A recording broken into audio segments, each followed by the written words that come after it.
Kia có cái này thôi. Giòn.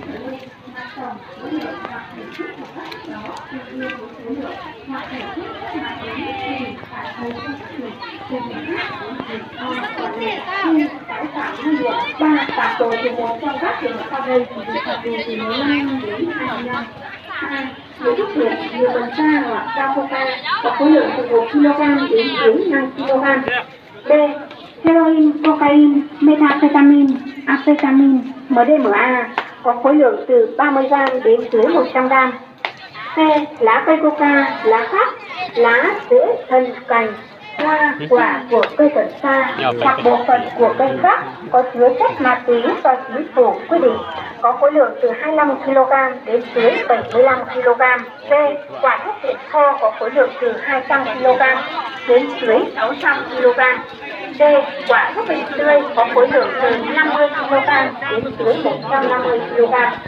E. Các chất ma túy khác và đồng cắn có khối lượng từ 100 g đến 300 g. Các chất ma túy khác ở trong có thể tích từ 250 ml đến dưới 750 ml. H. Có hai chất ma túy trở lên, mặt đầu khối lượng hoặc hình. Đây là giá nữa. Tại loạn gì kia cơ hả? Ấy là một không phát hiện sự việc A, trường hợp phản ảnh 4. Phạm tội từ một trong các trường hợp sau đây bị phạt tù 20 năm, tù trung thân hoặc Kia tại là. Kia. nhiều phần trăm hoặc sao coca có khối lượng 5 kg. Heroin, cocaine, methamphetamine, amphetamine, MDMA có khối lượng 100 g. Rồi gì đó chứ là.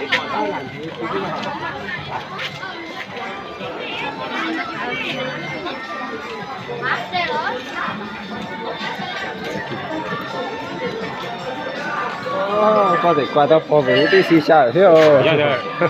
Dạ được. Tụi họ nè. Hả? Tụi họ nè, tụi nó cái này tụi họ nè. Tại tao chết. Người ta cha có kịch còn. Quay tao cho một cái miếng nhỏ thì phô với nó quay xiên mà. Phải chia đây đâu. Được không?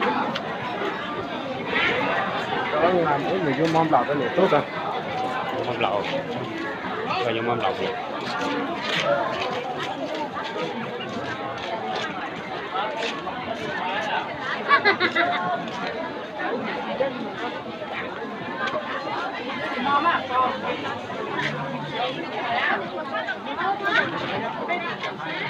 Không mà. Bao nhiêu? Chặt miếng này nhau. Tất cả nè. Đó. Có mua nhiều hơn. Anh cho bao nhiêu bán? Mua hết luôn. Cái nông mà cao xe. Hả? Cái nông mà giá xe như bao nhiêu? Bao nhiêu? Hả? 35.000 một cân. 35.000 rất luôn. Lấy cả lá nhá. Nông nò vô món lỏng ra cho nịt tốt nữa. Nhiều mà. Mình nhìn bán nhiều bánh bán giá Bơi nặng nghỉ đi. bánh đi thế này. Nhìn nhiều thế mà nhưng mà ít thôi. Anh nhìn nhá. Mà làm gì đâu thì nó đã báo rồi.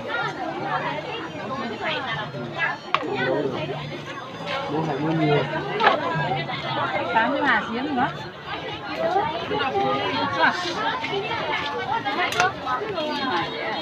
Như Hà Xiến nữa.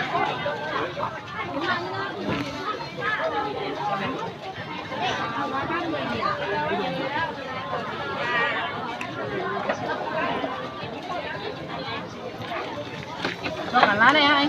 Rồi, cho cả lá. Lá này nhá. Vâng. Hôm nay là nghề có Chết chanh thì nó thì nhiều thì nó ăn lặng nữa hả? cái tình hình lót này vô mâm lẩu ngon. Lấy gì đó? Rồi, đi để pe xe làm một này. Nó tao đi. Cho mà Ô, nhiều này. Quá nhiều. Do mà. Như nó nhiều hơn nhưng mà nó mỏng ấy. Cái gì mà mỏng anh thì lái rồi. Là gì mà lái nữa? Cả lá. nhiều lá cả thôi. lát tính tiền luôn. Rồi mà có làm mua lắm à. Phải xin cái lên đi. Rồi mà. Bán bán. 45.000. Ok. Mày không phải cái này mà.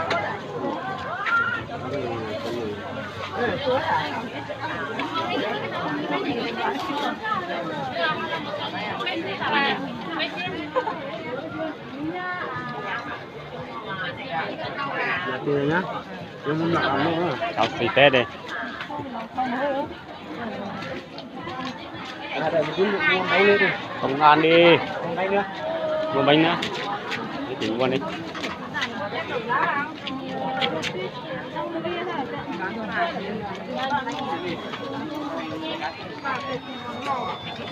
Bánh nhá.